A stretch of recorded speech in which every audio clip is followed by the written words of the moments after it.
I'm excited. Get my list ready. So I can stare at it in my face.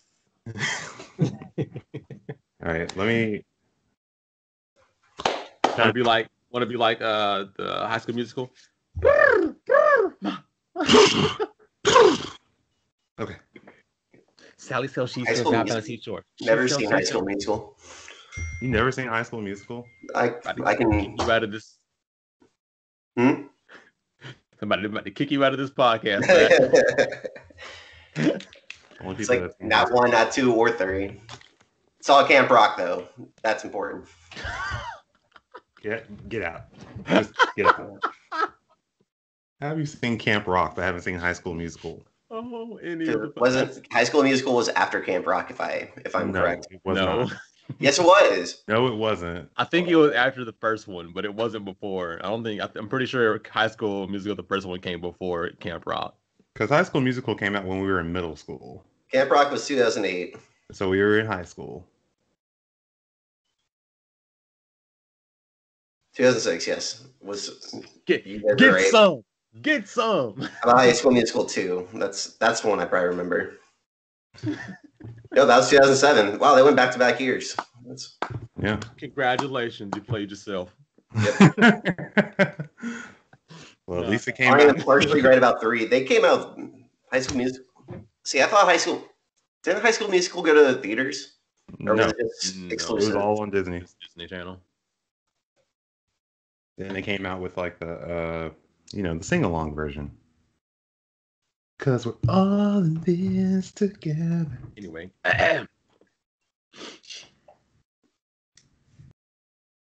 Welcome back to the Monster Trio podcast. This is Dominique. I'm Matt. And I'm Tuan. And this week we're going to do overpowered anime characters. So, you love them, you hate them. They're going to frustrate you. Or you're going to love them. So. Yeah, we've got quite the list that we're going to talk about here. Some of them are your favorite anime characters, and like Tuan said, you're going to love those guys, and some of them are anti-heroes, let's say that. Be frustrated with them. And it's always weird with like OP characters because you're like, I hate that they're so OP, because you're like, there has to be something that could beat them.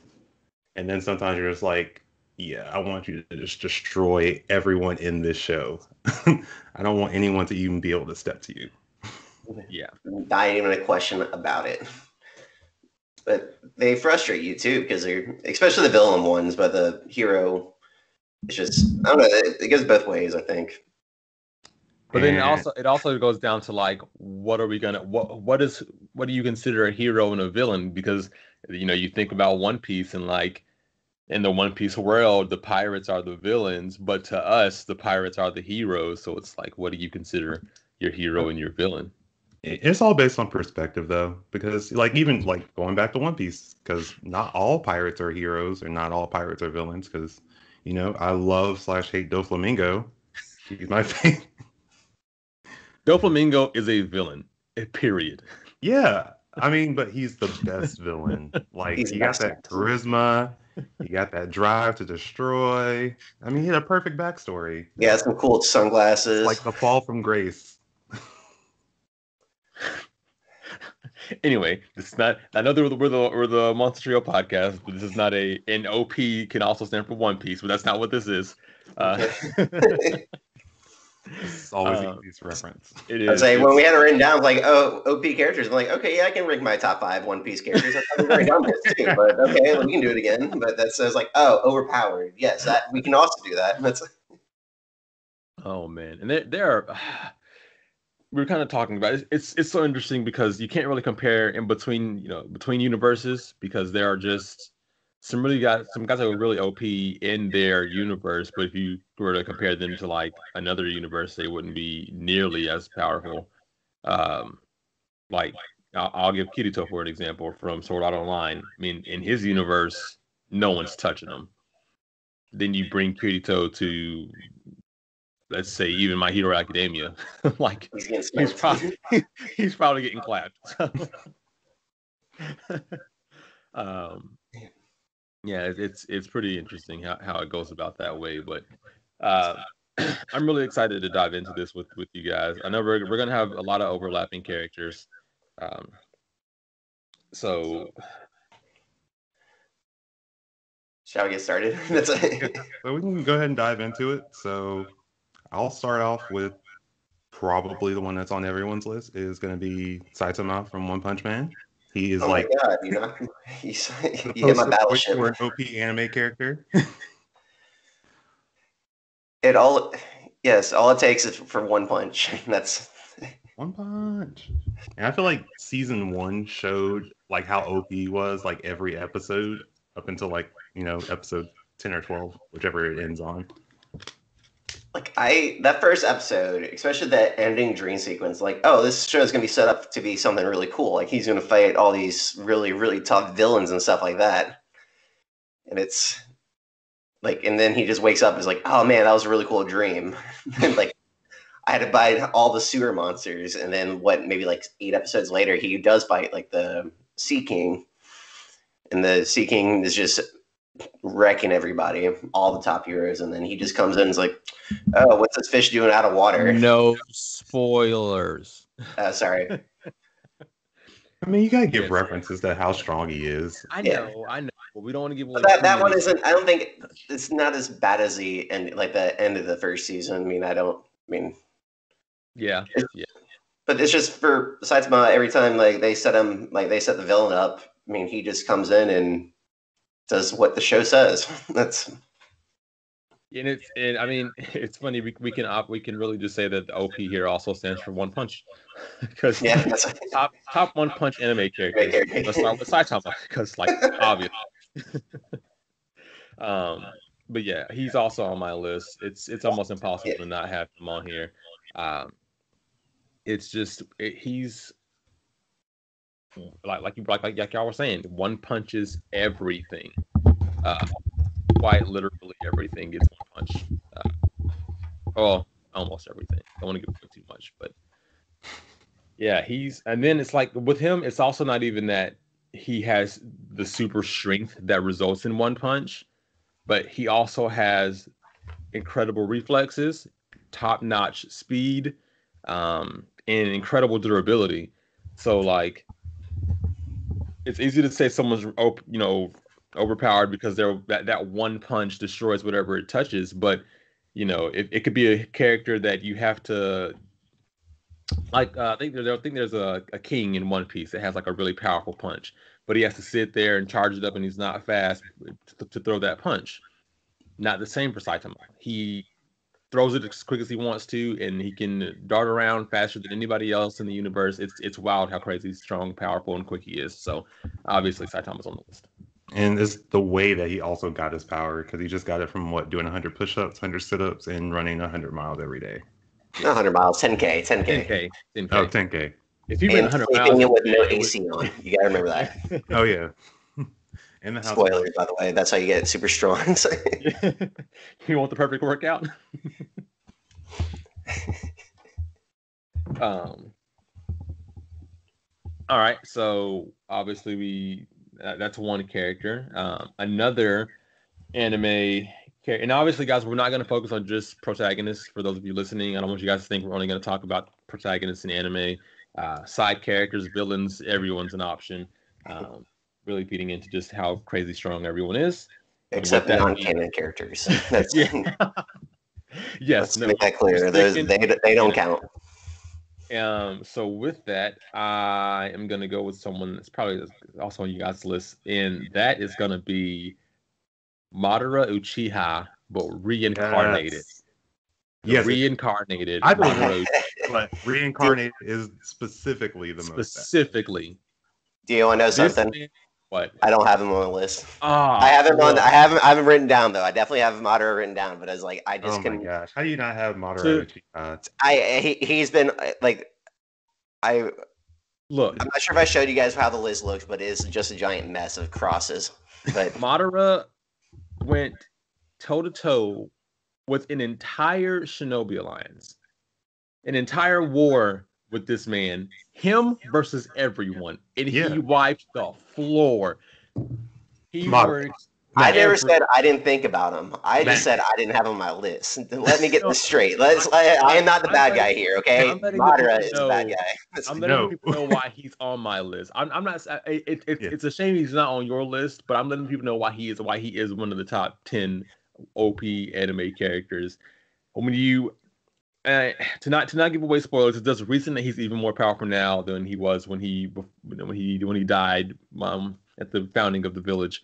But I mean, perfect Sasano, the fight with the Hokage, with all the Kages, dropping not one, two meteors on the entire Shinobi Alliance. When he said they stopped the first one, and he's like, "Oh, that's good.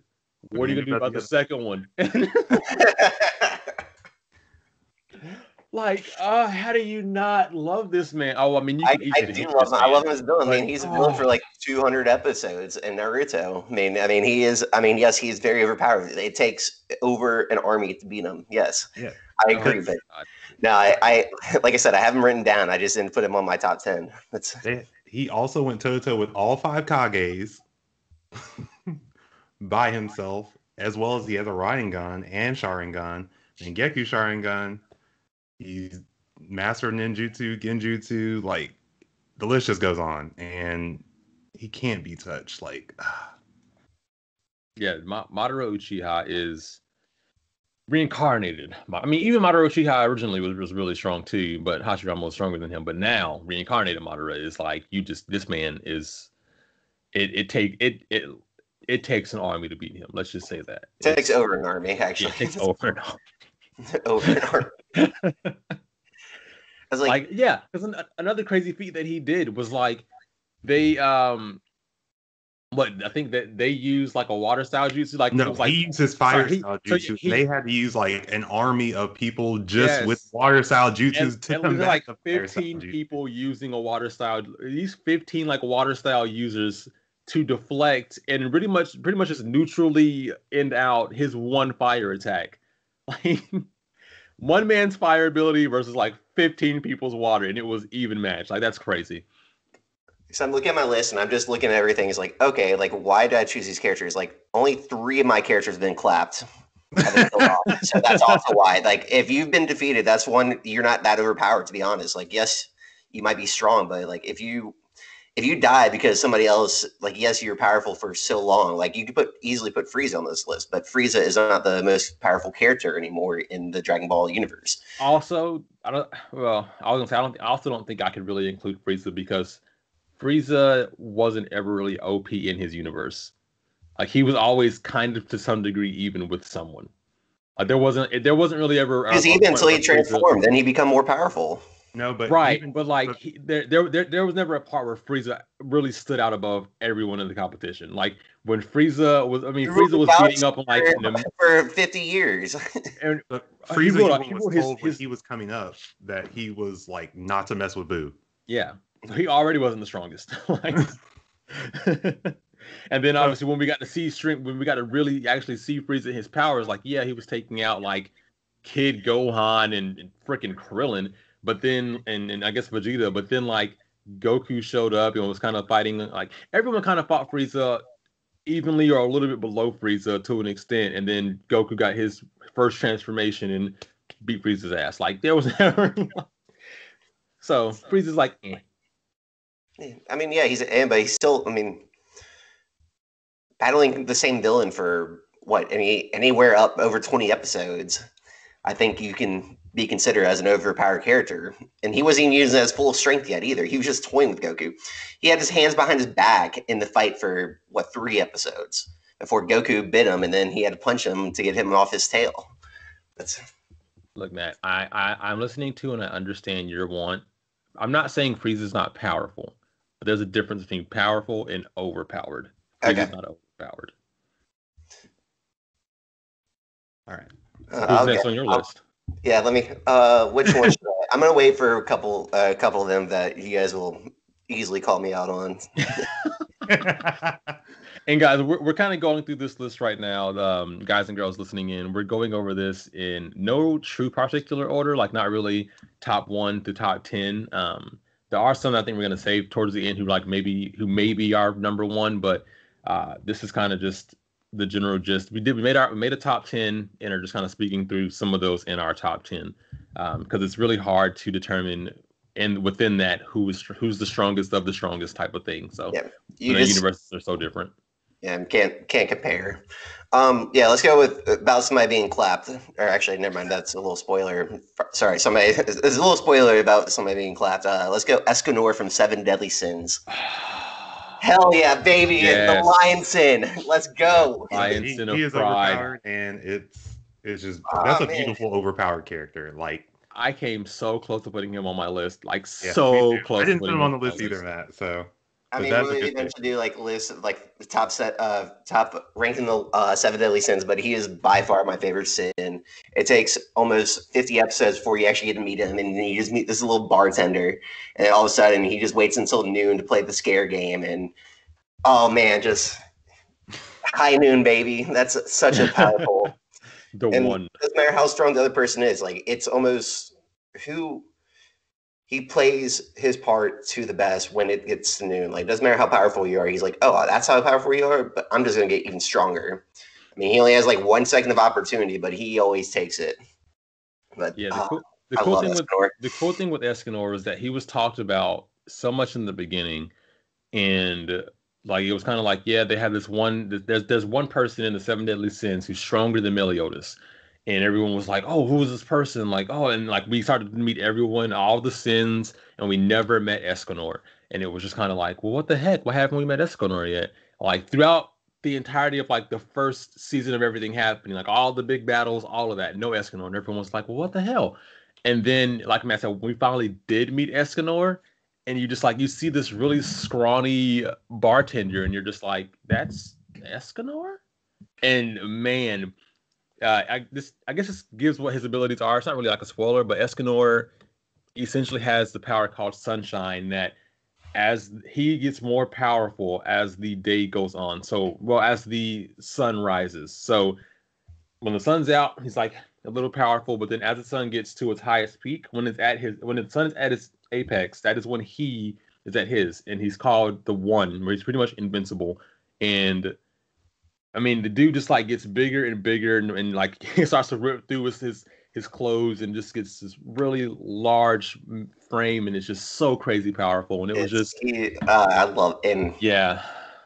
And he talks more cocky the stronger he gets too. Like when he's a bartender, he's like so small and frail, and just like, I'm so sorry, I didn't mean to. And then when he becomes like let's say it's like 11 in the afternoon or in the morning now, then he's talking like this, and I am above everyone, and who are you, you pesky little ant?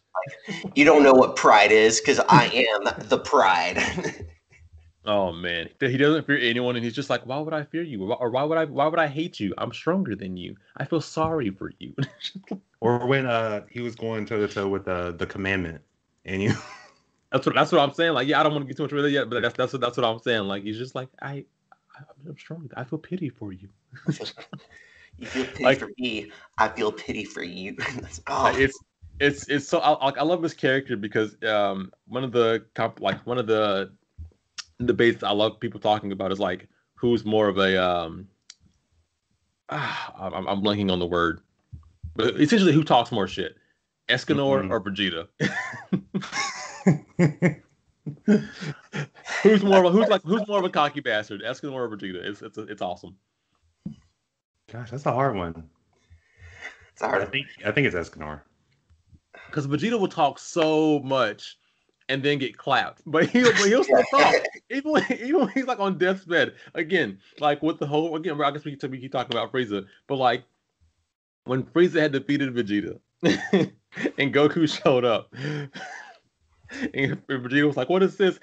Vegeta was like on death's door and was starting to talk shit to Frieza again and be like, "Oh yeah, you don't want none of this smoke. We're saying." he is the Super Saiyan. You're like, Vegeta, you're like dying, bro. Shut up. Oh man, yeah. Escanor was a good pick. Yes, that's a top tier pick right there, Matt. All right. So the next on my list is going to be Rimuru Tempest from Slimy Boy, or the time I got reincarnated as a slime. Slimy Boy. Yep, But- you have hit my battleship again, but he is on my list also. That's Good. because I mean, yes, he's overpowered. I mean, like you never thought a slime could be such a such a powerful character in a series. They're like, oh, it's just slime. Like, why would it? Why? How can he ever do anything? Like, you're just slime. That's what I always thought too. Is like that Blob movie that came out way back in the day. I was like, well, how's that scary? But to absorb anything, I mean, that's his overall power is just absorption. So the cool thing with Rimuru Tempest is that, like, yeah, he was reincarnated as a slime, literally the weakest quote unquote monster in the entire in that entire world, and somehow had that internal sister. I wish I remember what the name was. I should have wrote that down, but like got that in a bunch of abilities, and it was just like because when he was dying in the human world, he wanted all these things, and so his body was being made. His reincarnated slime body was being made with all these abilities, and yeah, it was able to absorb everything in the world, and just now the D. Well, I'm not gonna say what he is now, but yeah, Rimuru is that guy, like beating hordes of monsters, converting hordes of monsters, making a village, yeah, and then every time he absorbs someone, he gets more powerful. So he's already OP, and then he just keeps getting more powerful.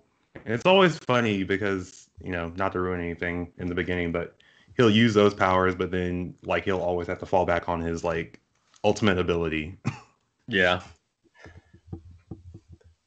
Oh man. Yeah, Rimuru Tempest. And if those of you who were looking at that time I got reincarnated as a slime and was like, man, do I want to watch this? It's a slime. How interesting can that be? It's worth it. Totally watch it. The first episode I thought was it's just overbearing because he has all these powers and this is just gonna be a power up show. Now this gets episode 3, 4 when you get to the Goblin Village, and then you're fine after that. It seems overbearing I think it's overbearing the first 2 episodes, but it eases back in just a relaxing show to have in the background. And then just you get to meet all these wacky characters. It's so much fun. And it's also cool because he's not your classic OP character. He doesn't wave his power in your face, and he's not smug about it. So that's also really interesting to see that he knows he's powerful, but he doesn't put it wave in your face or. Yeah, and just him essentially, or I guess because technically he's just a slime. So Rimuru having such a kind soul, kind heart, and being this entity that could, if it really wanted to, destroy entire villages, and doesn't, just takes everyone in, and it's just let's work together, let's be one, kind of like Big Mom. Yeah. He just wants to create a utopian society where everyone can get along. Yep. Back to One Utopia. Piece. Everything can relate back to One Piece. So another one that I had on my list that I'm pretty sure there's so many good ones that I don't know which one I want to go with.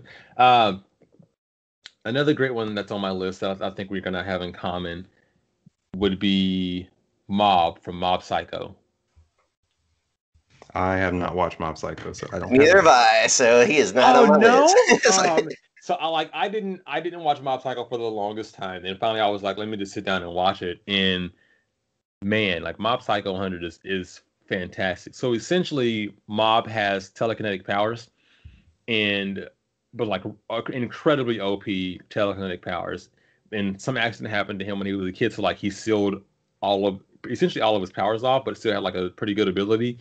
And the thing with him is that Mob looks like this really frail, small, weak kid, really derpy and just a nerd, and no one wants easy to pick on and beat up. And because he doesn't unleash his powers, he doesn't really use them.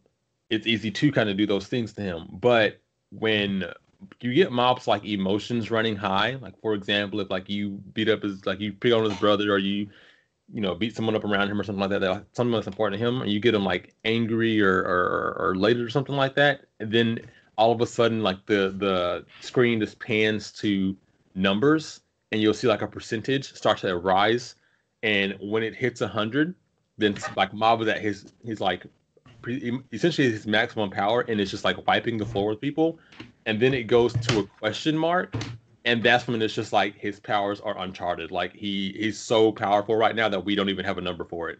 And I mean, Mob Psycho is a great anime to watch, so I think you guys should watch it. Um, that's really like the most I can. Hush, Siri. That's really like the most I can say without really wanting to give much away. Just Mob looks like a Pearl Beat kid, has incredible telekinetic powers, and if you set him off, which is hard to do, but if you set him off and you see the numbers rise up to 100 or a question mark, then it's over for whoever you are. So. Okay. Give me 1 second. My laptop's about to die. Gotta go get my charger. Well, while he's away, Matt, you want to go over one of yours? Yep, actually, I'll go over one that I don't think is on either of you guys' list, because I don't think it's not even animated yet, because I chose a manga character. Oh. I chose Sakamoto from Sakamoto Days. I think I've told you both about, what is it, the series. It's about assassins. Like Sakamoto is a retired assassin who became a family man, and he was a top elite of assassins. And right now, he has a bounty on his head from the whole assassination, his previous job, and all he does is just run a store clerk. He's just a store clerk, just trying to support his family. But people are trying to kill him left and right, and he's like bouncing like sniper bullets off his glasses that are bullets and stuff like that. And I mean, he understands assassins better than the assassins know him, kind of thing. Like he's just a top tier. He's just over the top, like, much better assassin than the top assassins in the series. Right. And without giving too much away, but I had to put him on here just because I just want to give a little shout out to Sakamoto Days and promote that and try and get you guys to read it. And when it gets animated, I think you guys will understand that too. Matt, if I watch or read Sakamoto Days and he is not an OP character, I'm fighting you. Okay? Okay, yeah, that's fine. I'm putting him on the list over Madara and some other people that you guys are going to add that I don't have on the list. So it's. So who was that character? I just missed him. Hmm? Who was the character I missed? Or Sakamoto from Sakamoto Days. Okay, I have not seen it. Is that the guy with the pink hair and the little like antenna? No, that's Psyche. Yeah, it's I was going down like it's he runs a store clerk and he has like bulletproof glasses and he is pretty much running away from every other assassin because he has a high bounty for himself, and if you kill him then you get like $1 billion. So he's running away from assassins, but he's just assassinating the assassins without killing them. Okay. I'm gonna say so he's like a John Wick type character. Kind of, but he's a bigger John Wick. I don't know. You got to read it, or when it gets animated, then it'll be. I will say, Tawan, it's not Sakamoto from what Matt's talking about, but the guy you were mentioning, Psyche. I'm pretty sure I want to say that's how his name is pronounced. Yeah, Psyche, Saiki. Like he is listed. I am only on episode like 9 or 10 of the anime, and I watch it just like kind of in the background essentially. Like I still pay attention because I have to read it because I watch sub obviously, but yeah, we don't talk any sub dub hate here. We just know we're all sub watchers. But yeah, it's listed like he is one of the top OP characters in the anime universe as well. Like he is truly that powerful. Like there was one episode, probably like 4 episodes in, that like he uses the antennas to help like in the glasses to help seal his powers and like reel them in because he's just too powerful. And one of the just one antenna was pulled out of his head for like 5 seconds, and within that span of time, there was someone who watched like some type of scale and called the president and was just like get the president on the line now, like the world's about to end. and there was like in one of those older villages, like one of the seers who can see the future. Essentially, they were like, "Oh no, the world's about to end." Like because of that one antenna being pulled out of his head for a second, his powers are gonna like destroy the world. And then they put the antenna back in his head, and they're like, "Okay, we're good. Everything's calm again." But like that's how crazy OP he was at taking one antenna out, immediately let everyone know the world was about to end. And if they didn't put it back, it was over for the world. Like that's how strong he is, and he can't even control everything. It's crazy. Okay. Yeah, got to check that out. But yeah, it's like he. Yeah, like I'm pretty sure that people were mentioned like he could beat Saitama and he could beat Goku. Like he's like that. Apparently that strong. So. Well, my thing with people beating Saitama is like physically strong, but I feel like if anyone has any like magic kind of control over him, he probably wouldn't do as well. But we don't know because he's never went up against someone like that yet. True. He hasn't gone up against magic, but he has gone up against telekinesis, and he won that battle real easy. So yeah, it's very battle. Yeah. But all right, go ahead, Twan. All right. So next on my list is going to be Sato Mauve from Devil is a Part-Timer. Because he was insanely powerful, and it's just funny in that show because he thinks that he needs to work a part-time job to take over the world when he could literally just go and destroy and wreck everything. But just insanely powerful because anytime any of the demons from his original world came to Earth, he basically wiped the floor with them. Gosh, who in particular? I'm trying to think of his name. That's the one where like the character you're mentioning, he is the one that is the devil, right? Yeah, he's like, Lucifer, he came in with like I think he had one of his one psychic came with him into the universe. Yeah, and then that guy that plays video games all the time. Yeah, I've seen like 7 I thought you watched episodes. the whole show. Oh, I haven't watched all of it. It's on my list also, but I've when doing research, he was on many people's lists of OP characters. Yeah, just it's on the list, and I'm gonna watch it eventually. Watch it soon. Yeah, but essentially he's this insanely powerful demon overlord from another universe, and he was being attacked by this other faction of demons angels. Yeah, and angels. He comes to Earth and is trying to take over the world there, but he doesn't understand this world, so he sees that you need money to take over the world here. So that's what power is, not magic but money. So he starts working this part-time job to get money to take over the world, even though he's still this insanely powerful demon lord. But yeah, no one can basically beat him, but he's just super OP. And is trying to work a part-time job to take over the world instead of using his actual powers. That's funny. So I like that the round we just had were all animes and or mangas that only one of us has read or watched. I like that. Mm-hmm. Gives more diversity to the group. I think I got 2 more on my list that you guys will Friday and consider. That's yeah. I'm thinking about there's like when Tawan was talking just now, there was one character that came to mind that I didn't list on mine that I may add if we keep overlapping, just to like bring some attention to this anime because it's really short, but it's also really, really good. But for now, the next person on my list that I don't think is going to be on y'all's either is Gilgamesh from the Fate Zero actually series. have Gilgamesh on my list. Yeah. Oh my man, have you seen the Fate Zero series? I have not. No, it's on the list, and I've tried Fate. It's just I just gotta get over the hump. It's only because there are so many Fate varieties, but the ones that are really good are Fate Stay Night and Fate Zero, and then Fate Stay Night Unlimited Blade Works. Those are like really good.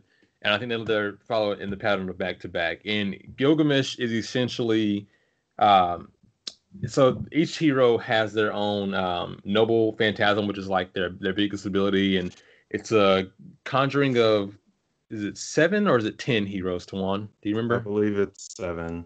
And they're because different categories, because there's always a saber, there's a lancer, there's archer, rider.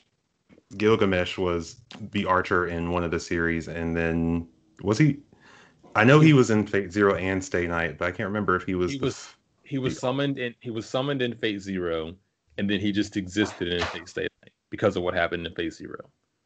Yeah. So essentially, Matt, like there's there's a fight for the Holy Grail every so often, every so many years, and the Holy Grail selects like 7 sorcerers or 7 people with abilities to, not really abilities, but just 7 sorcerers to summon noble to summon hero spirits Yeah, that then heroic fight spirits. to claim the Holy Grail. So once the 6 of the 7 are defeated, the 7th one, that the winner gets the Holy Grail, and obviously the Holy Grail is the Holy Grail, grants you whatever wish you want, yada yada yada. And so Gilgamesh is the, that's what I was saying. He is he isn't technically an archer, but he was summoned as the archer, which was kind of funny because his noble, and everyone has a noble phantasm, which is like their ability. So for example, like King Arthur would have Excalibur, like your strongest weapon. Yeah, And so Gilgamesh, he has this ability called what was it? The Gates of Babylon.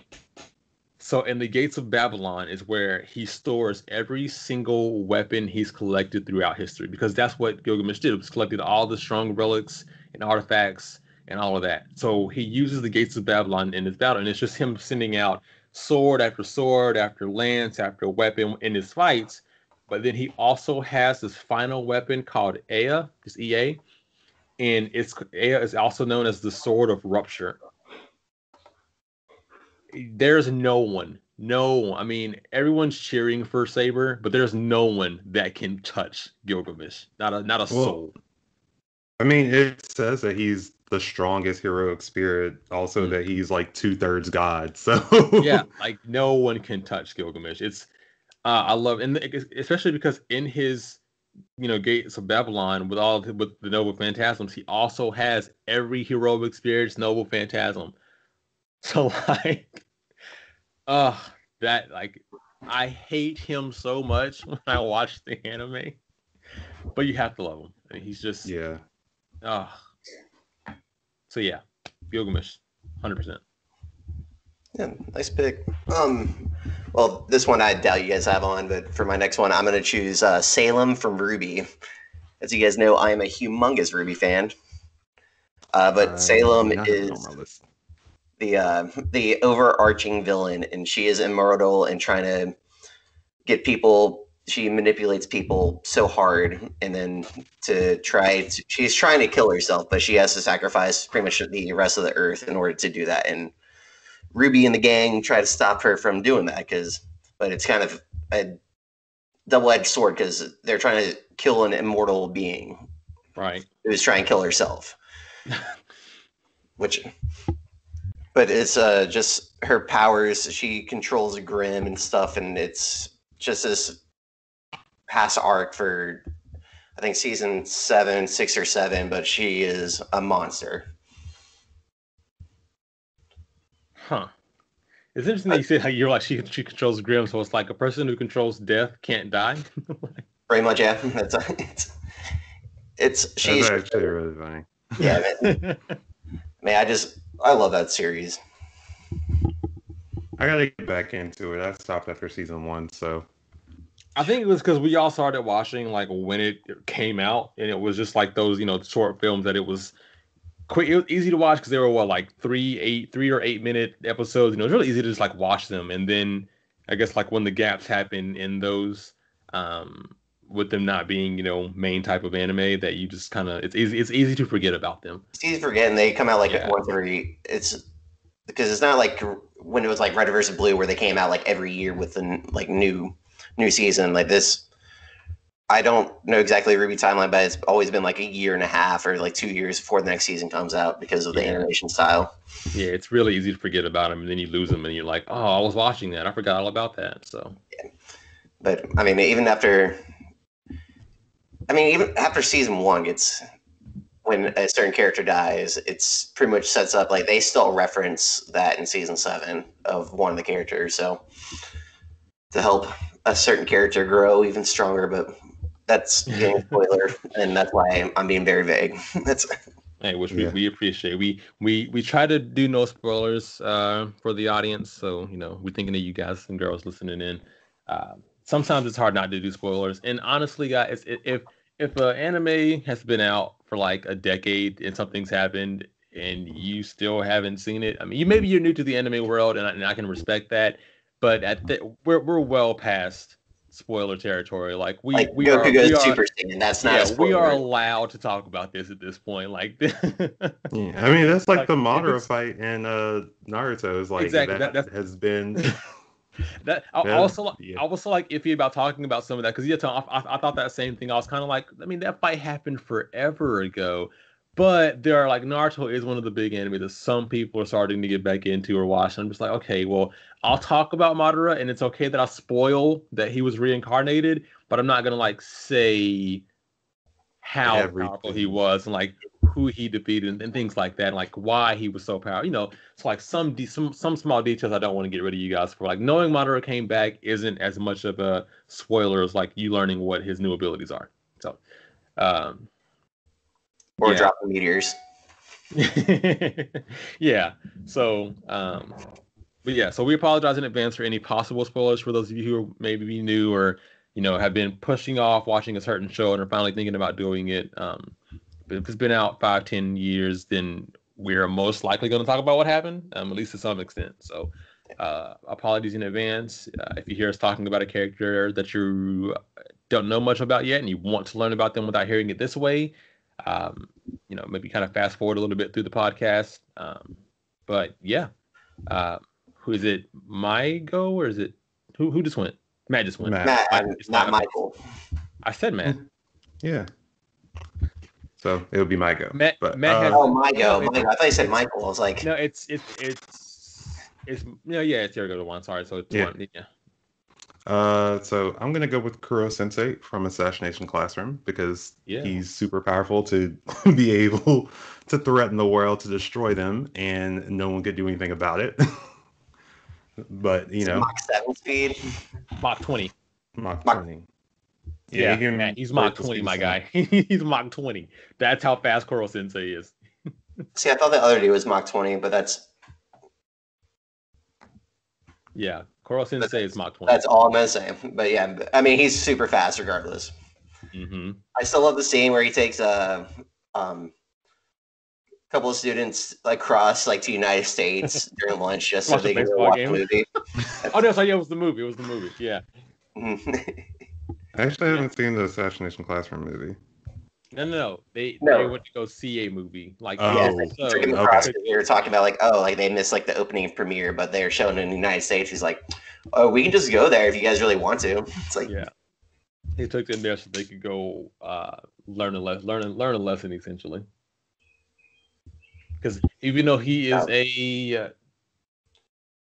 as they try to portray it, super evil being that is going to destroy the world if the students don't kill him, he teaches such valuable life lessons to this group of middle school students. They're high school, I believe. Are they high school? I think they're high school. Yeah, they're high school because they're in the remedial class of high school. No, it's junior high. I was like, I don't think they're high school students. That's one thing I don't like about anime is age is so ambiguous sometimes because the way they're drawn, they could be high school or middle school students. Yeah. Yeah. Because at the end of it, everyone's trying to also talk about the high school that they're going to go to after all this is done. But he has not just super speed. He has regeneration. He has a bunch of powers. Is why he goes on lunch breaks, goes and grabs different culture foods and bring it back and just scarfing it down while the class how'd you get there so fast? Just in the fast enough to give everyone individual education, so no one has the same education or I mean, he came back from one of his trips around the world with a missile, and everyone was like, "Why do you have a missile?" And he was like, "Oh, the U.S. tried to surprise me and bomb me when I was flying around, so I caught the missile and I brought it back." And I was like, we can now dissect this missile and show you some anatomy and some chemistry. It's that's kind of crazy, but that's... So essentially, Kuro Sensei cannot be killed unless you use. They had to develop a thing called the anti-me, or he calls them anti-me. They're anti Koro Sensei like bullets, weapons. They're made out of a material. Yeah, they're made out of a material that is only harmful to him. And the crazy thing about that is just like that's the only way to damage him. You can try to hit him with the bomb, won't do anything. You can blow him up, nothing. You can try to shoot a laser with him, not nothing. He just brushes everything off. And you have to kill him with like the specifically made to kill him type weapons. It's wild. And even at that point, you still can't get him. So I love Koro Sensei. So yeah, definitely on that list. An anime that we're not talking about the character, but in the anime, an anime that is so good when you're watching it that you don't expect that at the end you're gonna cry. You're gonna cry. So yeah, give all the feels. That backstory is super sad. Oh my god, good old Koro Sensei. He's not evil. You're evil. I'm not crying. You're crying. Yeah. I mean, like I was telling the guys, I rewatched Assassination Classroom not too long ago, and I was talking to Tawan and Matt, and I was telling them that like I knew what was going to happen. Like I've seen it before. I knew everything that was going to happen, and I still bawled my eyes out at the end of it. I knew what was coming, and there was no reason for me to be unexpected, for me to get emotional, and your boy was just sitting there like, just with a box of tissues. It's okay. Thank you for the lessons. No, so yeah, fantastic anime. I think everyone should watch or read the manga. I know Matt read the manga first, so definitely do that. Okay, so another one that I'm going to go over, and I think we're starting to go over characters that maybe none of us have or only one of us has. So I want to stick to that for what I think at least. That way, towards the end, we'll probably have characters that we all agree on. That being said, my next one is going to be Shiba Tatsuya from the Irregular at Magic High School. Yes, I was thinking about putting him on my list, but yeah, he was definitely an OP character. This man's can instantly replace his quote-unquote replace his body with a copy. It's like if he gets severely injured, internal copy immediately heals himself and is back up and running like nothing happened. And I mean that's just like one of his abilities, and it's crazy because in the anime he has a really powerful sister, and there are two different classes of like students at the school. God, I'm blanking on the name. Do you remember the name of what everyone's called, Tawan? I don't. It's been at least a couple years since I've watched Irregulars at Magic High School. Yeah, I have not seen it, so I'm gonna sit here and smile. Yeah, I had to rewatch it the other not had to. I really wanted to rewatch it not too long ago because it was just like, sitting around and I was like, I really want to just look at it again. But regardless, there are like two different factions. Two different groupings, factions in it. So like everyone is there together, but you have like those who have the abilities and everyone knows is really powerful and like has great abilities, and they're supposed to be like looked up to and essentially worshipped, or that, and they have like that high, white collar, nose up in the air type of I'm better than you mindset towards the others in the school, who I'm kind of glad I don't remember the term because it's a derogatory term anyway towards them. But they get called like a derogatory term, and it's meaning that like, you're scum, you're lower than them, you should look up, you should never talk to the upper tier, things like that. And that's what Tatsuya is considered. He's like the scum, while his sister is like this goddess, and everyone is picks on him a lot, and it's because the way they like measure your magic is doesn't fit with what Tatsuya's magic actually is. So on the scale, he seems like he's weak, and everyone talks bad about him. But then when people who are, those upper tiers try to challenge him and fight him, they then learn their place. Like instantly learn their place. I mean, and it starts off like, I think it's probably episode 4 that he gets in his first, like, maybe not even 4, but he gets in his first like tough with one of the student council members who's like really, thinking that the strongest around, and he challenges him to a fight, and immediately loses, and right there, everyone's like, "Oh, okay, Tatsuya's like legit," and people are like, "Oh, was it a flaw?" But no, you learn more and more about Shiba, and the dude is probably the strongest in the entirety of their like they're definitely their school, but of like their universe and the magic world that they're in. There's one guy at another school who's like similar in ability, but of like Shiba's unlocked ability because he's not even allowed to show his full power without permission and stuff like that. It's wild, like it's crazy. So definitely watch Irregular Magic High School and see just how incredibly OP Shiba is and what he can do. And he's also a mastermind. It's fantastic. So. Because he basically went from being like a student to being like one of the professors that taught other students how to use their magic and the best way to do it. Yeah, that dude, he's that guy. I'm gonna say it like that. It's on the list. Right. Like, if we had only enough time in the world to watch every single thing. I mean, honest to goodness, if we could ever get to like being like some of these content creators and stuff like that, and like our time literally was like how we make our money is by researching these things and then producing it to like the world, whether it's YouTube, Instagram, Twitch, these podcasts, like that'd be amazing. Because then we would have all the time. What's your job today? Oh, my job today is to sit down, binge watch Tokyo, Binge watch this show. binge watch Tokyo This whole Ghoul, and series then in one review day it. or like 1 week. Oh my god. That would be the life. Oh Yeah. man. Go ahead, Matt. Yep. Cool. I have another one that I doubt you guys have it because I don't think you guys have read it. This is also not an anime because I'm cheating.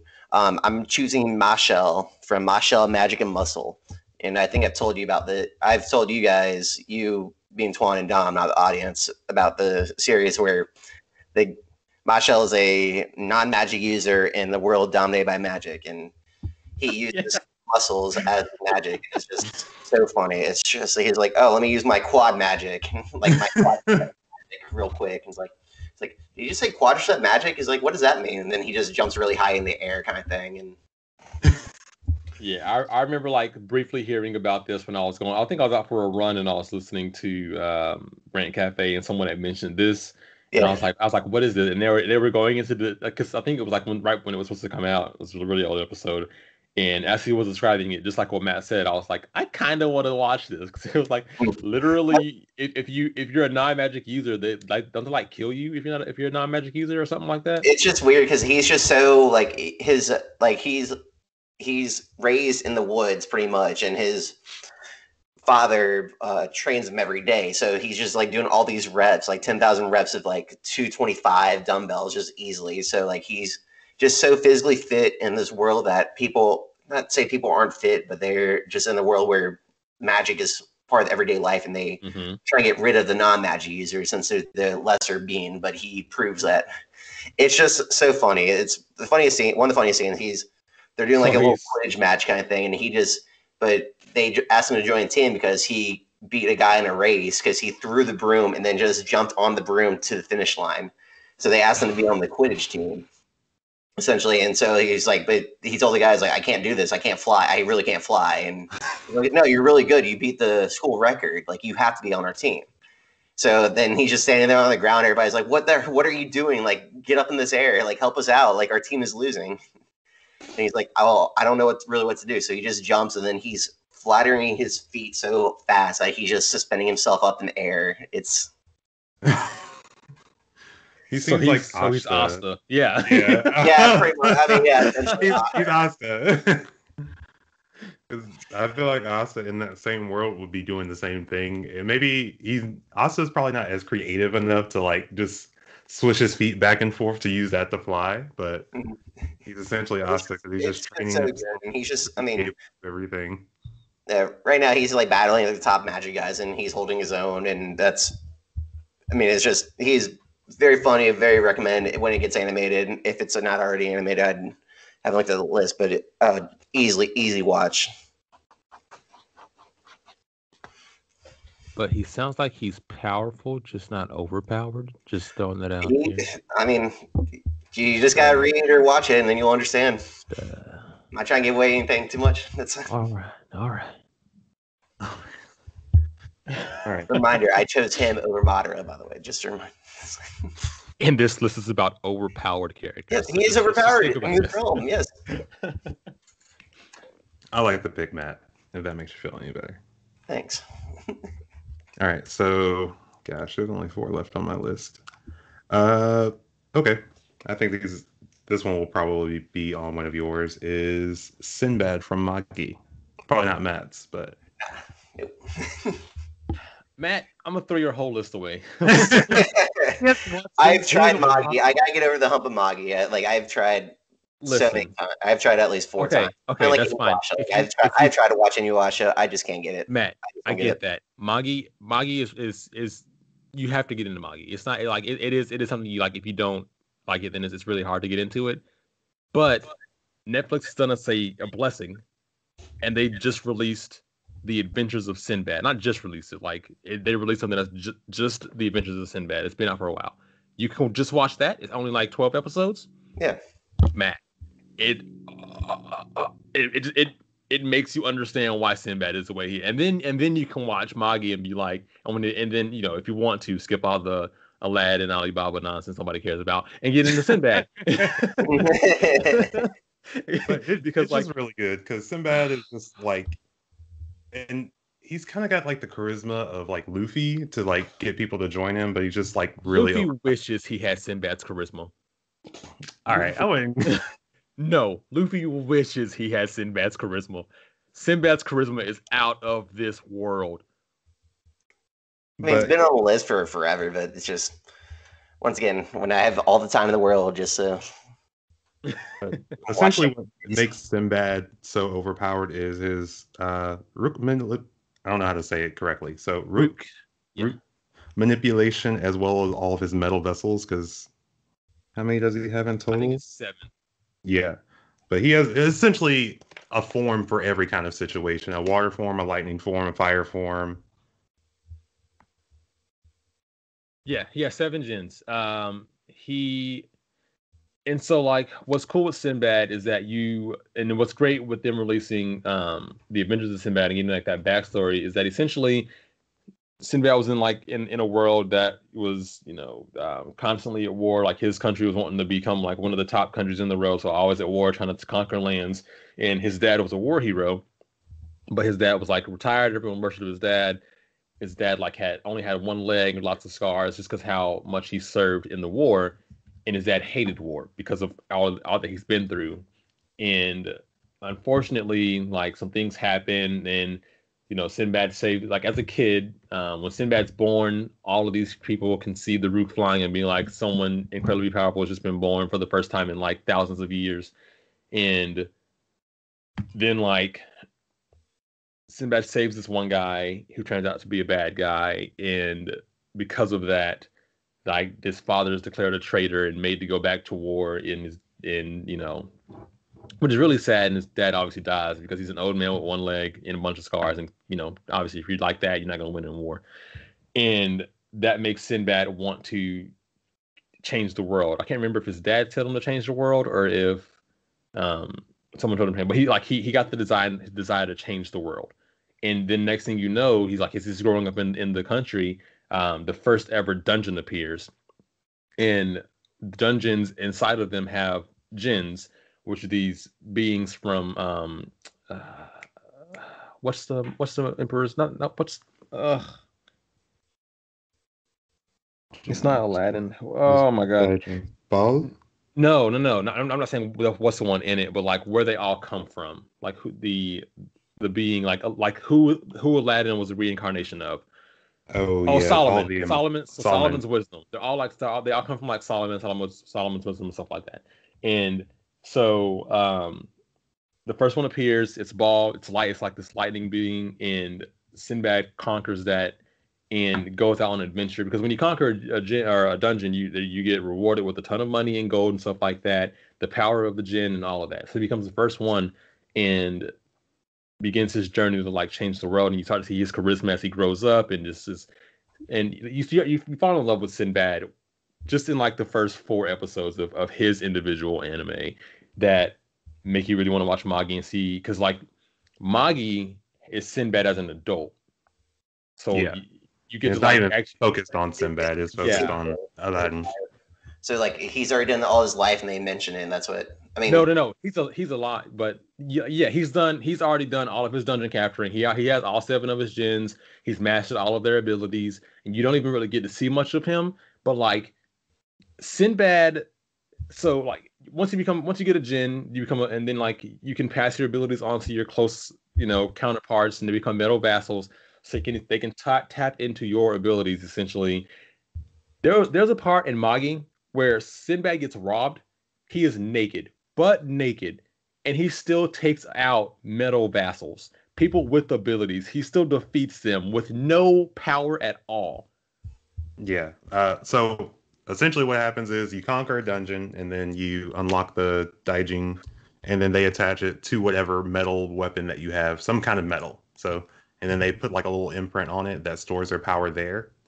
So, and then so he has 7 of those that he can change into specific forms, but whoever helps you conquer that dungeon can also share in that power. So later in the series, you'll see the first person you'll see if you watch Magi is like Alibaba. And then that's with fire. So he can share that power with whoever was in the dungeon when he conquered it. But yeah, so it's insanely overpowered. And then when you see him act, because he was sleeping in the forest by himself, got robbed, and still was like, okay, I'm fine, just walking around. Yeah, Sinbad is crazy OP, and none of us have read the manga, but I've heard in the manga that he is now essentially a god. Like that's how powerful he is, and and how much that he does. And Sinbad's his only drive is to create a world where there is no war, because wars will ravage him growing up and destroyed his family and like all these bad things happen because of war. So he wants to create a world with no war, and to do that, he got to create a country and form enough alliances and be powerful enough to just stop war. And I mean, like, and Sinbad is that dude. He sounds more overpowered.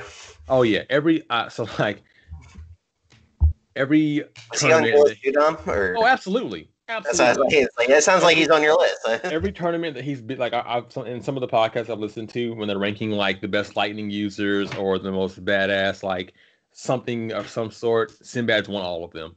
For like in every turn, in every one that I've heard, if he's in the bracket of some type of badassery, he's always won. Like that is how strong Sinbad is. So yeah. My Magi fans out there listening, I hope you agree. If you had any interest or inkling of possibly wanting to watch Magi or at least the Adventures of Sinbad, do it. It's well worth your time. Absolutely. And I guess since that marks off on my list, I'll go since that. I have Sukuno from Jujutsu Kaisen. The demon living. You just skipped over me. That was Tawan said Sinbad, not me. I thought you said it was on your list. But I didn't go on my list though. We kept doing. That's fine, Matt. Go ahead. I'm sorry, Doc. Skipping you. My feelings are hurt. No, it's okay. I only have 2 left anyway. So I know Tawan has more than 2, and I think you might have more than 2. How many you have on your list? Right now it says I have 4 more. That's if we don't count Sukuno, then 3. Go ahead. That's it. Well, I'm gonna go with Sukuno from Jujutsu Kaisen. It's the demon that lives inside Ichidori. And yeah. It's when he was first introduced, I mean, he just wrecked house from day one until Gojo Sensei stopped him a little bit. But I was debating between Sukuno and Gojo, but it's like I think just for what recently happened, I had to just put Sukuno on the list, and I am going to mad spoilers if I tell you what happened to Gojo, but that's I'm going to leave it at that. And whenever Sukuno pops into the equation, I mean, he just wrecks house until Ichidori tells himself like, "Oh, I can control this is my body.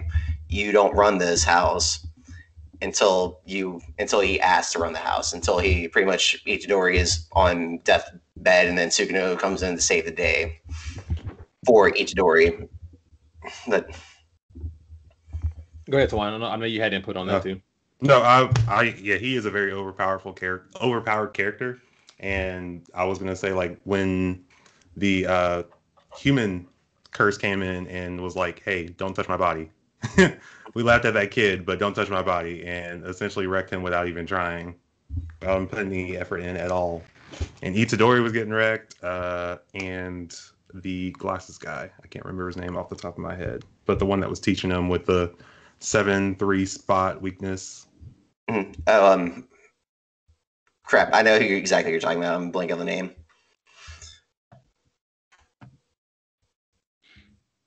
Anyway, go ahead. Keep going. I think Matt's gonna look up the name, but go ahead, Tawan. Keep talking about why. I was just saying, like, that's how overpowered he is. Like, Megami couldn't do anything with him. So, yeah. But I was going to say Gojo was going to be on my list. So Nanami, yeah. No, I thought not. Is that the guy? Nanami's one with the 7-3 power glasses. Okay. The regular guy. Yeah, with the ugly ass tie. Mm-hmm. So funny enough, Matt and Tawan have watched it, and have you both? I know Matt's all the way caught up on the manga. Tawan, are you? No, I'm like one arc after that. Okay, after what the anime ended on. Sorry. Jujutsu Kaisen is like the anime that recently released and took over really, really fast, and people were like already deeming it one of the top animes and things like that when it literally is like a year old. So people need to just came out. So people need to calm down a little bit. That's a little too much. I get the hype. I recently watched it with my fiance, and we do really enjoy it. And I'm excited to see some of it. I think we're going to start reading the manga probably. But for me, I couldn't put any of them on my list, and I thought about it. I thought about Gojo Sensei because like what you can see in the manga in the anime with him. But I recall to myself, like, I feel like you're still in that honeymoon. Yeah, it's too early. You're still in that honeymoon phase with them. Like, you just saw all this stuff. You just saw how cool he was. It's fresh in your mind of like their abilities, and you're just like, oh yeah, this guy easily. And like, so it's easy to put this on your list when it's like when all these things just happened and you saw their abilities really recently. So for me, and it probably is true. They probably really are top 10 anime characters, ever, hands down. But for me, I was just like, it's too early for me to say that, so I just couldn't do it, and I don't know enough about any of it. But I fully understand why you did. I'm caught up on the manga, and the manga just gets so good. That's all I was saying. I completely understand why you did it, because you are fully caught up on the manga, so it's not like you just saw a little bit of the animation and was like, oh, this is really cool. He is strong. Like, caught it from there, but like, you are fully updated. You know all of his abilities, or at least everything that's been released of his abilities, and can state why. Which must mean that if you're calling him over Gojo Sensei, that must mean some fun things are about to happen. Because I'm pretty sure in the anime, Gojo Sensei was asked who would win in a fight, Sakano with all of his fingers or Gojo Sensei, and Gojo was like, I'd win. So I'm intrigued. He was like, it'd be difficult, but I would win. So yeah, I mean, he was definitely one, but I just want to mention, I just had to throw somebody in Jujutsu Kaisen in there. Like, and like I said, like, I have Gojo down, but just with stuff that's recently happened, and even I can dissect Gojo, and we can do this in another talk, but it's. I mean, I was going to put Gojo in there just from what I've seen and can see him do. Like, his infinity ability just seems overpowered, that he can just slow things down an infinite amount of times. He can use that purple hollow, which literally like took out a whole mountain and would have eradicated any of the curses, and they had to put up a veil just to stop Gojo from entering, even though he was able to take it down. But everything is done in avoidance of Gojo to this point that I've seen. So that's why he just destroying mountains. Sinbad destroyed a mountain with his lightning ability. He destroyed like 12 mountains. Just throwing that out there. Okay. But I also feel like Gojo would be able to go toe-to-toe with a lot of the characters on this list, just in general. Yeah. Mm-hmm. So that also makes him overpowered to me. But no, from what I've seen, no one's been able to step to him. Like, any of the curses, everything's been laughable for him. Even, Sakano doesn't have all of his fingers, but even that was, like, not a threat to him at all. So that's why I put Gojo on my list. In my eyes, he's still a very overpowered character. Oh yeah, they're both, but at the same time, like, that world is just crazy. That's okay. But Tom might be right with the honeymoon phase with Jujutsu Kaisen. It's just hot right now. It's just so sexy. It's one of the most like recent in my mind because I literally just finished watching it like last week. So Yeah, the entirety of Jujutsu Kaisen for a lot of people right now is still walking around with that sexy new lingerie you ain't seen yet. So you're like, oh yeah, baby, give me more. Compared to like, and then so you look back at Bleach and you're just like, oh, I've seen you in that outfit 30 times. Go get something new. And then you Jujutsu and it's the same outfit, but Jujutsu you're just like, oh yeah, I like that. So like,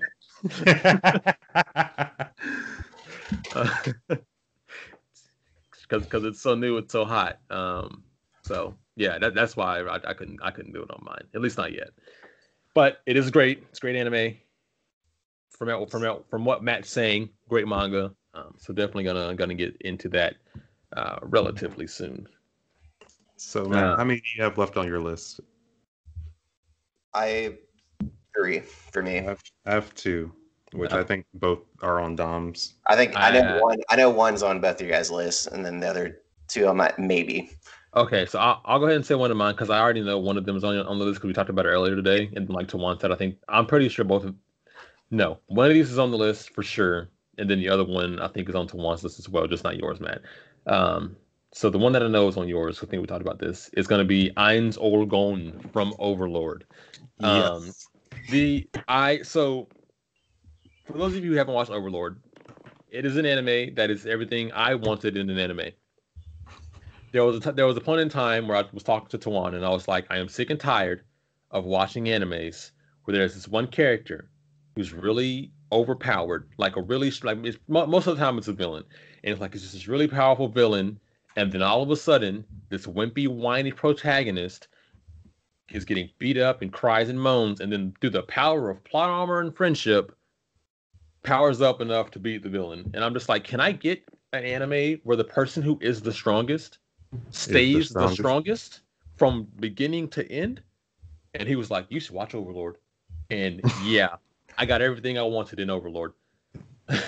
Ein-sama is not to be messed with. And I mean, if you want, I mean, and the thing is, it's not even that he's overpowered. He just gets joy out of everything he does. He's like, I haven't used this ability yet. I wonder, the one where he sacrificed half the army to summon those creatures, giant, those giant creatures, and he was like, oh.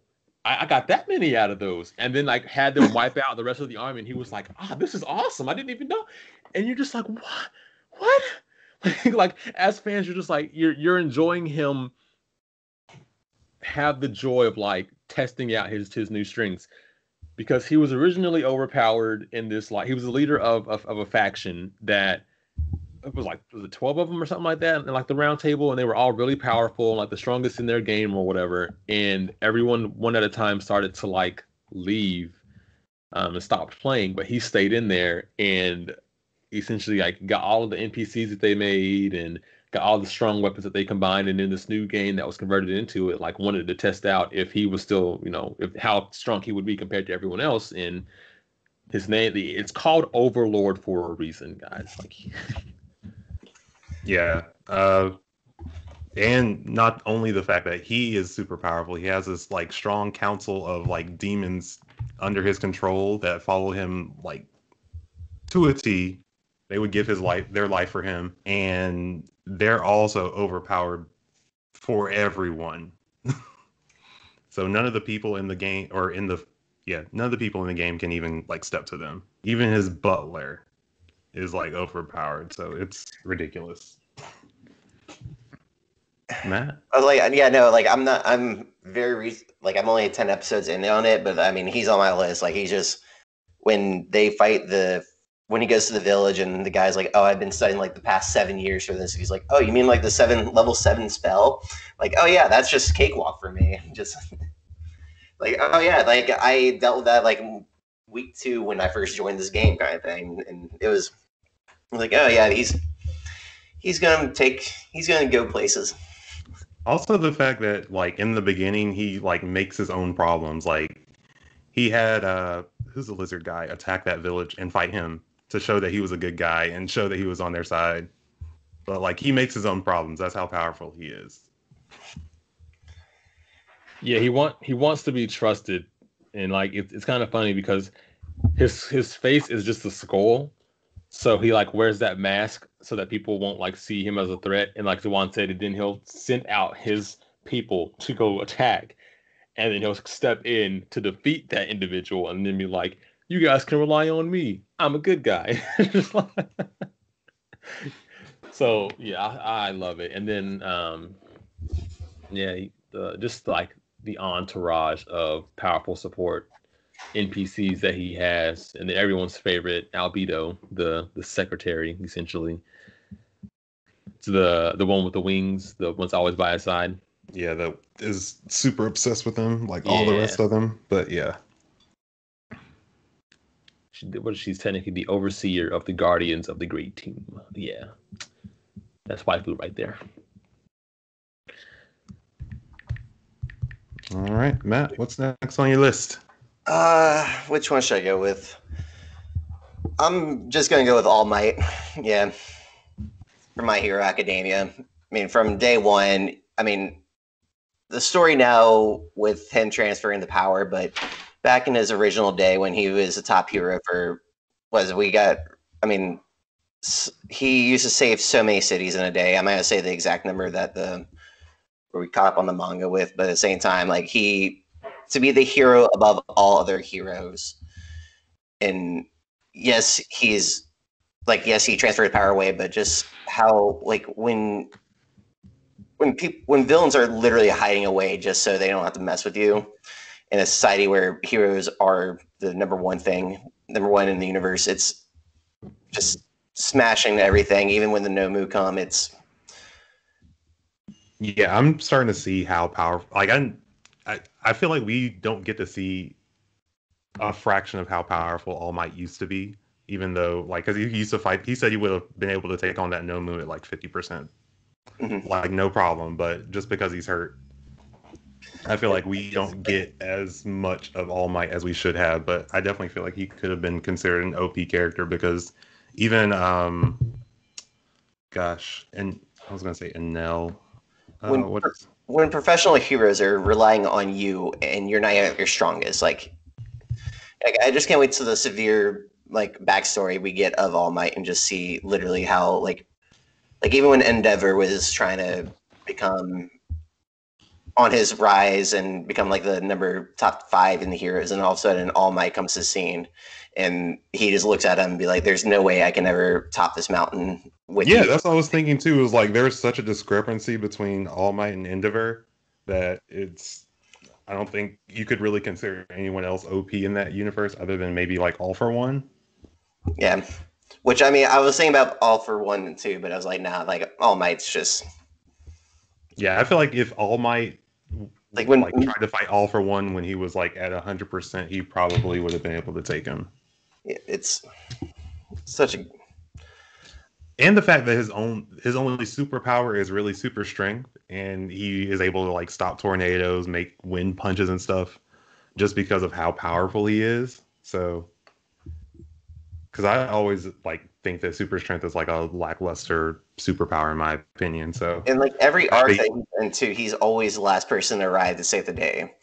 Like the first, like I think 4 arcs, like yes, they do like training stuff, but like he's in there at some point. And Bakugo and Midoriya versus All Might, and All Might's maybe at 5% in his weak form. Like what the power reduction bracelets they put on the teachers to face the students.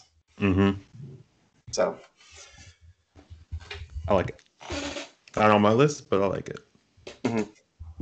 Not on mine either, but I definitely thought about it for a second, just because quite clearly he is the strongest individual in My Hero Academia. And if it wasn't, like you guys are saying, if it wasn't for him not being at 100%, which he probably hasn't been at 100% for like 15 years, just with the battle, with the scars that he got in his previous fights over the years with different villains and All for One and things like that. But and we knew he passed on his ability because he knew he was getting weaker by the day and his muscular form wasn't going to hold out much longer. And quite clearly, it didn't. Like we saw, like a year after he gave it to Deku, not even a year after he gave it to Deku, he could only be in his muscular form for like 5 minutes. But yeah, I mean, like you were saying, his punches can control tornadoes, like make tornadoes. I was doing a quick, I was just like looking at a quick article about All Might because I wanted to see how long he's been the type hero, and I couldn't find it. That's But I was literally looking that up yeah, too. I one of just one of the one of the things that it says on here though is that like one of the top things for him is that he's so strong he can change the weather. Like that is how strong All Might is, and that's crazy. it says I think he's do a giant backstory before he gets clapped, but that's Yeah.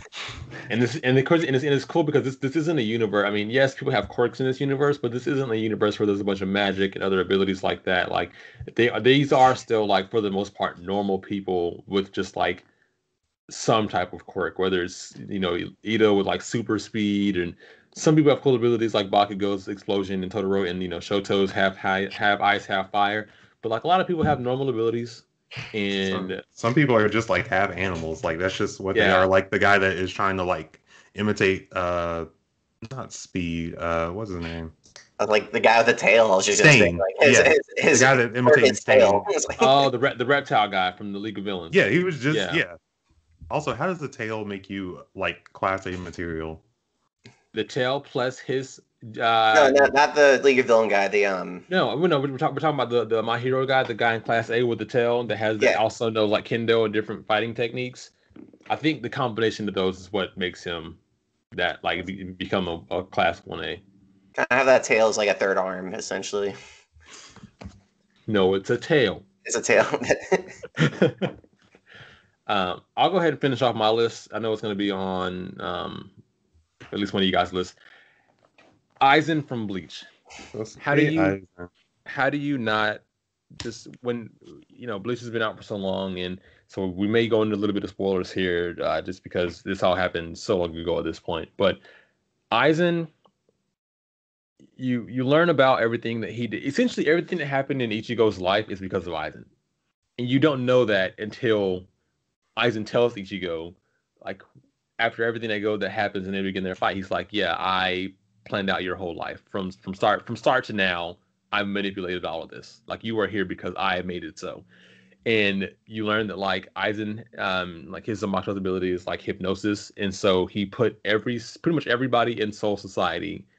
And the thing is, you don't know that it happened to you. He put everyone under his ability, and with that, it takes complete hypnosis of all five of your senses. So when Eisen is revealed to be like the bad guy after he gets he gets that ability that he wanted, I really should have remembered what that stone was called that Kisei made. But when he gets that, and then he like leaves the Soul Society and goes to the Road of the Arankar and like kind of creates powers them up and takes control of Ectomundo. When he goes down there and like does all of that, and everyone's like mad at Eisen. When he comes back and we learn about his hypnosis, like Eisen is so OP that with that hypnosis, like everyone thought they were fighting him. Everyone thought they were attacking him and ganging up on him and killing him. And then like Ichigo's the only person who has not been hypnotized. And Ichigo looks up and it's just like, what are you guys doing? When everyone, like all the captains thought they finally ganged up and beat him. And this whole time, Aizen's over there in the distance just watching. And they were all beating up on each other and like killing one of the wasn't one of the characters, like just like somebody's subordinate essentially. And it was just like, what in the world? And then he unlocks that the ability, and even when he was I'll let Matt and Tawan talk about his imprisonment because they were talking about that earlier today. But just like Eisen is the strongest.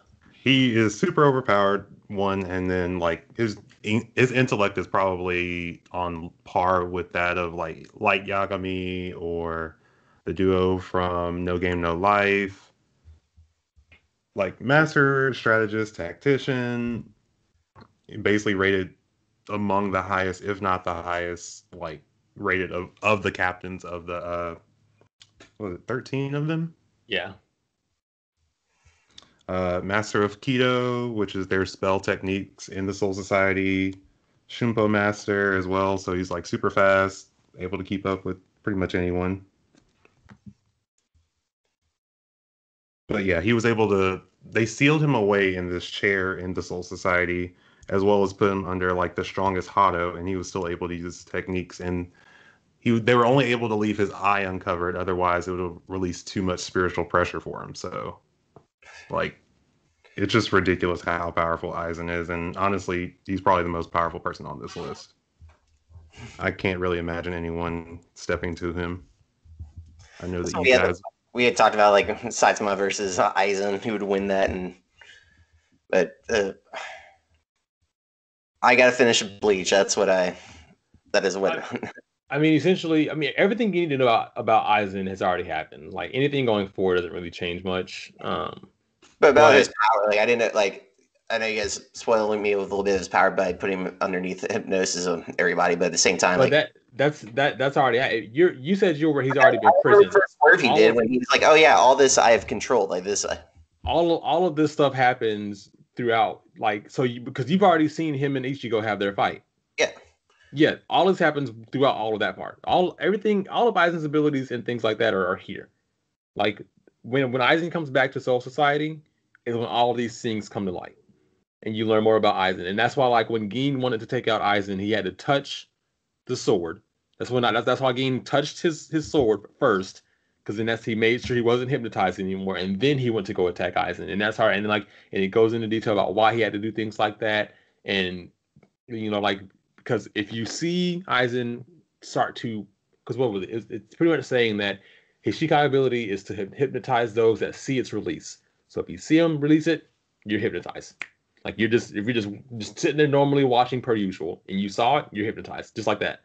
And then like you see all of everything else with him getting, oh God. Yeah, so I mean, he essentially puts you into another like reality, like how Itachi would put you into a genjutsu, but it's complete. You can't break it. There's no option of breaking it. It's not like stabbing yourself or anything you do could take you out of it. I wouldn't even say, because Itachi's genjutsu is like you're stuck in that in like Itachi's world. Eisen, you're still in the real world. You're still moving normally per everything else. Like everything is still the same. Eisen can just switch it. So like with genjutsu with Itachi, you're like your body doesn't move. Your real life body doesn't move. More like in your head, you're seeing different things. But Eisen, it's all in the actual real world. Yeah. Okay. Yeah. Like it's been like I'm also not the biggest Bleach fan. I just got to reread it and just rewatch it. And I'm like love Ichigo. I love the first swerve with Eisen. Like seeing he's like the first big bad guy. That's pretty much set up the first part of Bleach, that he controlled everything to happen just so for this moment to also happen. But I don't know, One Piece and Dragon Ball Z. But I just gotta get over that fact. It's like I just gotta just sit down and just enjoy yourself while watching these shows. Like, don't be so critical. Yeah, but I don't know. Eisen just set up a lot in this series too. Like he created Ron Cars, he created Hasamundo. He essentially, I don't know. I feel like did he create Hectamundo? I thought that already existed, and he just went down in there and took over. I'm pretty sure he just went and took over. Oh. Like he was so strong he went in, because Hectamundo like already had a ruler and everything. It was like the guy who was ranked number 2 out of all of the Arankar, and like all that was kind of already set up. He just was so strong he went down in there to take for the time in between what he did in Soul Society, and was like, I'm gonna run this shit now. Okay. It's been a minute, so maybe I just create that up in my head, but.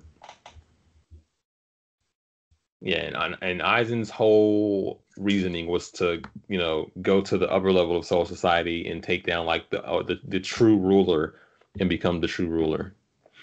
And that's what we get to see in the 1,000-Year War arc, which they finally are going to animate, and that makes me so happy. I might go back and watch, depending on if they put in a bunch of filler. Look at that filler list. Yeah, that's my only problem with like Bleach was how much filler there was, and it would come at the most inopportune times. I was like, I remember watching it, and I was like, oh, I wonder how much filler is in between, like when they go back to the Soul Society to face Eisen. I think it's almost 112 episodes in between, like what's actually technically part of the manga and what's not a part of the manga. Like, it's like that's too many filler. Yeah, I feel like Bleach is probably one of the worst for filler, but it's also really good. Yeah. It's just, yeah, you definitely are gonna have to do a filler skip. All right, you want to finish off the list, Matt? Yep. I have Meruem from Hunter x Hunter, the king himself. That's a good one. He has the power to. I mean, he can probably just punch the ground and destroy the whole Hunter x Hunter universe if he really wanted to. He never had a Nen ability, and he was clapping all these people with Nen abilities, and we never get to find out what his actual Nen ability is because he never actually had to use it. And the only thing that took him out was a banned weapon that used to destroy that world, that could have easily destroyed the world, and probably was what happened to the wasteland area. They use it in war battles. Like they used to use it for taking over a country, essentially, like wiping out an entire country. Yeah. Scroll up there. Yeah, Meruem died at the age of 40 days. He only had 40 days of life and was already like the strongest being in. Well, I really don't know that because there's still a lot of the Hunter x Hunter world that like they have to explore, and I think they got into the Dark Continent, if I'm not mistaken, and I haven't read that part yet, but there are a lot of really powerful people, and Meruem is up there. Meruem might be the absolute strongest because, like Matt said, he didn't unlock any of his abilities yet. He was literally taking on Netero in all of his strongest fighting techniques in his base form with like the smallest use of Nin. Like the 1,000-year-old hands, like thousand hands. And it's funny because okay. Sorry, like Netero is just using the 1,000-hand Buddha and gets smacked down. And just guess what? Next thing you know, he's running right back after him, and every time he takes a limb off, kind of thing. It's just, It's funny because I'm just looking at the Hunter x Hunter fandom wiki, and it's just like his powers: unfathomable strength, unfathomable speed and reflex, unfathomable agility, immense stamina, unfathomable durability. So it's just like basically the strongest of where he ever felt fear, and that's when he knew he was going to die from Netero after when they planted the nuke bomb in his heart. That's what took him out. Only 40 days of reckoning. Took over multiple countries and still killed his mother. Sorry, spoilers, but that's... Matt starts to tell everything about the Chimera Anarch. I mean, yeah. That's oh man, but yeah,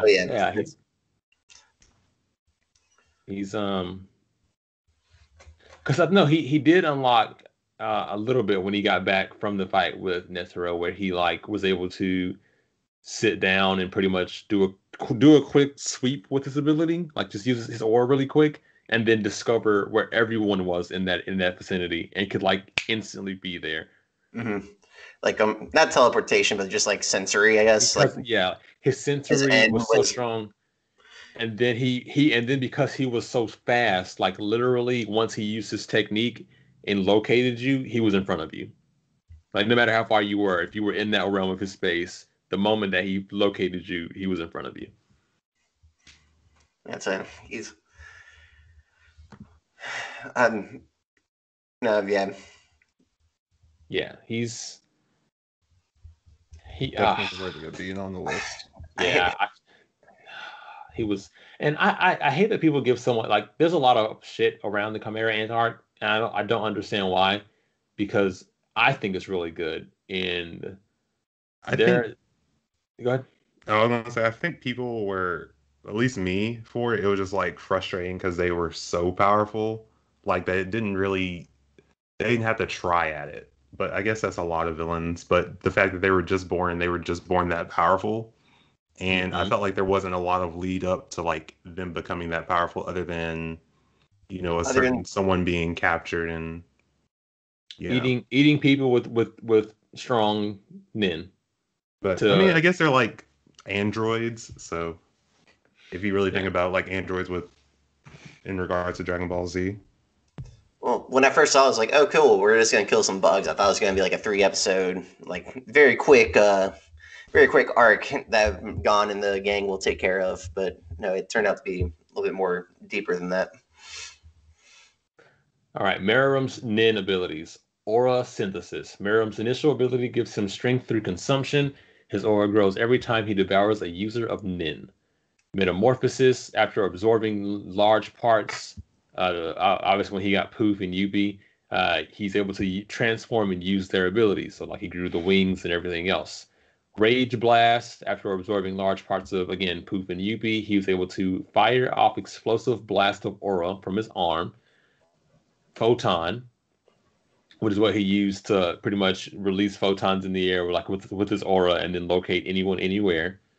And that's what he unlocked. And he unlocked the 3 of those 4 things after the fight with After the fight. It's not during the fight. After. It's crazy. So yeah, he's underneath the special, right? That or an enhancer. I don't know. I mean, they say 2 of his are just unknown. Like that's just how. Yeah, so he'd be special. Yeah, that's like Kurapika. Oh man, but that's good. Do you guys want to do any special shout outs to any things that can make the top 10 or? Yeah, there was one that, as we were talking earlier, that came to my mind that I'm trying to remember the name of the individual though. I was gonna throw out Zeno from Dragon Ball Z. Boo. I didn't want to include him on the list. He is overpowered, but I don't know. I don't really like to include anything from Dragon Ball Z because power scaling's stupid. I was like, yeah, I have underneath Dragon Ball Z characters. So, I mean, there's a reason to put somebody on there, but like, there's just too many overpowered characters, I guess, in one series. I don't know. The reason I don't do it is because after Super, I was really frustrated with Dragon Ball Z because it seemed like Goku used Super Saiyan Blue to fight everyone, and that really frustrated me because it's like, you're Goku, you're not going to use that to fight Krillin or 17, but you did, so it wasn't needed at all. Power scaling in DBZ is stupid. That's just facts. It's like I also have Dio from JoJo's Bizarre Adventure on here, but that's. I watched the Star Crusaders, but it's been so long that I forgot about that. But yeah, Dio would probably be pretty good for that list. Dio's another one that people had in certain tournaments that would always win. So I can see that. I only watched the first season of JoJo's Bizarre Adventure, and it was just too weird for me to continue watching. I'm gonna give it a second shot at some point, but it was just too. I couldn't get into it. But I do understand like Dio's abilities and definitely him being worthy of being considered one of the OP people. Obviously, Jotaro is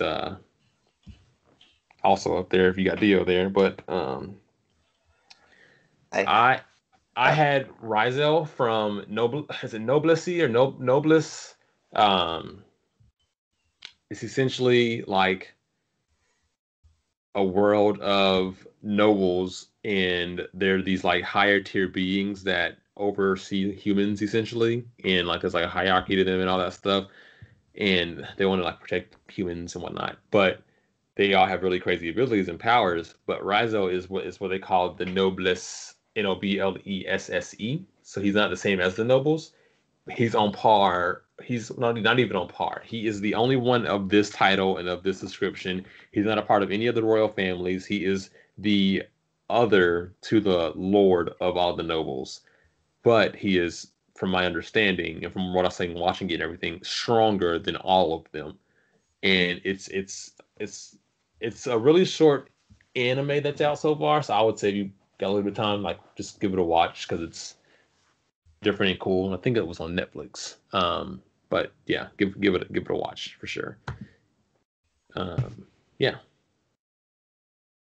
I don't know. I might put Kaido on here because he's pretty overpowered in the One Piece universe. I put Yonko because it's like I just can't choose one because they're all powerful in their own way. Plus Shanks. The Shanks and Gildarts. But not only, well, you know, Shanks is overpowered, but we just haven't seen it, so it's hard to say like, yes, he deserves to be on this list. But if you can stop a war just by showing up, then you're overpowered. That's a little spoiler, but that's all right. No, the Marine Corps War was a while ago. That was That's over 10 okay. years ago. I had to talk with some guy online playing Call of Duty. We were geeking out One Piece together, and it was like, oh yeah, I started like caught up to the war, and I was reading it week by week, and he's like, that was only like 5 years ago, right? And I was like, no, sir, that is a whole That lot was longer. like 10 years ago. Gosh, it was like 10 years. Well, that was 10 years ago that you were watching the war. But the Summit happened War more. was the manga was between 2008 and 2009. The anime was between 2009 and 2010. So, yep. 11 years. Jesus. Perfect. I think that was a fantastic listing of just different individual overpowered characters throughout the anime world, and I guess from that the manga world as well. we got a not exactly rule follower amongst the group, but it's all right. This was pretty good. Like we were all talking, and it's always just difficult to truly rank, top characters. And originally we were going to only do 5. We ended up doing 10 per person just because there were so many and it was so hard to really condense it. Intrigued about some of the ones on people's list and like wanting, and I'm probably going to need to watch or read the animes and mangas to learn more about them. For those of you who are kind of anime only in the world, that's perfectly fine. You'll learn about some of these characters. It may not be for another 5 or 10 years, but you'll learn about some of these characters. Especially like I was saying, some of the coolness of Sinbad and things like that. But really had a great time doing this, and making these lists is just really joyful because it can become something that anyone and everyone can listen to. I know there are some things we talk about that some of our listeners are like, okay, I haven't read that yet, or I haven't listened to that yet, so I don't want spoilers. I'm not going to listen to the episode. But this one is like, you can listen to this episode and not really be spoiled about much because it's just top characters, and you can think about, would I have that person on my list, or would I not have that person on my list, and why do they have it on the list? Or maybe I should watch agree or this. disagree, especially with my Yeah. my picks. usually my picks, but that's all right. Hey. But yeah, we definitely want to hear feedback from you guys. If you, give us your list. You have our email address, you have our Twitter account, our IG. So reach out to us. Let us know who your top 10 overpowered characters are. Overpeed characters. Overpeed characters. Talk. OP'd. I couldn't decide if I wanted to do like OP or overpowered. So OP'd. Yeah, absolutely. Continue to give us your support. It's great that we have a growing listening, and it's good to see the numbers increase per episode watched and listened to and whatnot. Looking into ways to maybe even do this thing live, so those of you who want to actually watch us live could join. That might not be for a while, but just ideas were bouncing around with the group. There are great things to continue coming, and again, with your support, we can do more. We're just 3 guys who really love anime and manga and are great friends that like talking about this stuff, and figured lots of other individuals in the world who love listening and talking about animes and mangas. So why not have a discussion that you all can listen into? So continue to support us. Follow us on all our social medias. We are the Monster Trio Podcast. Again, I'm Dominique. I'm Matt. Fun. And until next time. Yep. All right. Peace.